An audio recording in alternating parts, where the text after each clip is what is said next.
I fear for the lives of the American people. And I do so, Mr. Speaker, because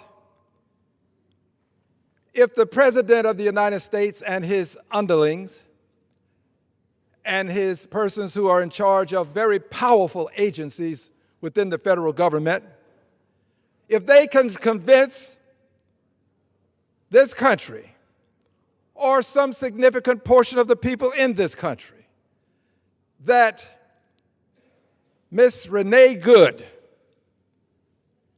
was a terrorist, I fear for the lives of the people in this country. In fact, I fear for my own life. I'm not afraid to speak truth to power. I'm not afraid to speak truth about power. I'm going to speak truth about power today, but I can tell you that I fear for our lives. Because if you can justify what happened to Miss Good after seeing with your very own eyes what took place, and if we can allow the king's men to conclude that only they can investigate this, remove the local constabulary from the process, if this can happen, I fear for our lives. We are now living in a country where people are expected to believe that this mother of three, a Christian woman, seated in her vehicle, yes, the vehicle was across the roadway, but that somehow she was a terrorist. The head of Homeland Security has as much as said so. A terrorist. Mr. Speaker, I fear for our lives because what we saw when this lady, this woman,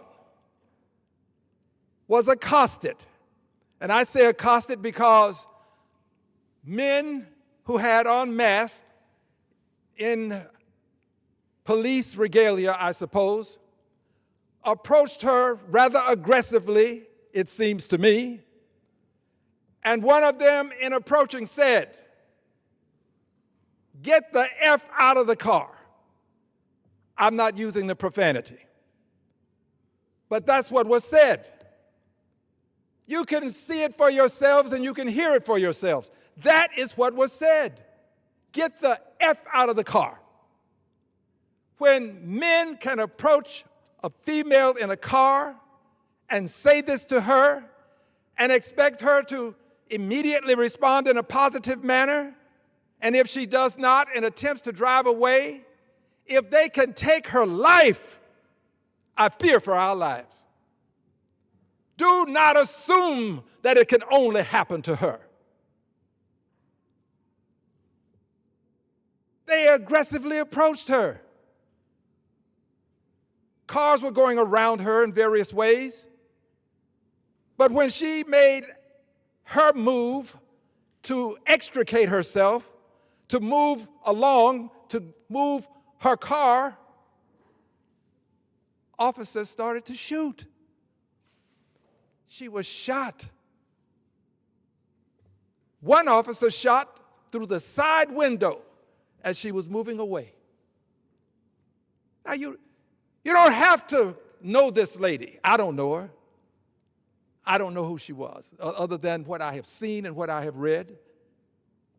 But the truth is, officers ought not be allowed to do what was done to this lady. There should be an investigation that includes the local constabulary. If you truly want to be transparent, if you truly believe in liberty and justice for all, if you want the people in this country to believe that what occurred was the right thing, then you would want the local constabulary to be involved. But no, this administration is shutting out the local investigation, and they are including only the federal investigation, which means by some thought processes that they have no desire to let this go to a trial. There are people who believe that this administration has no desire to let this case go to a trial. For edification purposes, I am one of them. I don't believe that they want this case to go to a trial. I think that this is why they have decided that only the federal authorities will investigate. I also believe that if the case goes to a trial, and if there is a conviction, and it is a federal conviction, I believe this president will do for the person or persons convicted. I believe he will do for them what he did for the people who assaulted the citadel of democracy on January 6th. I believe he will pardon. And I believe he will do it without question, reservation, or hesitation, just as he did it for those persons who assaulted this Capitol.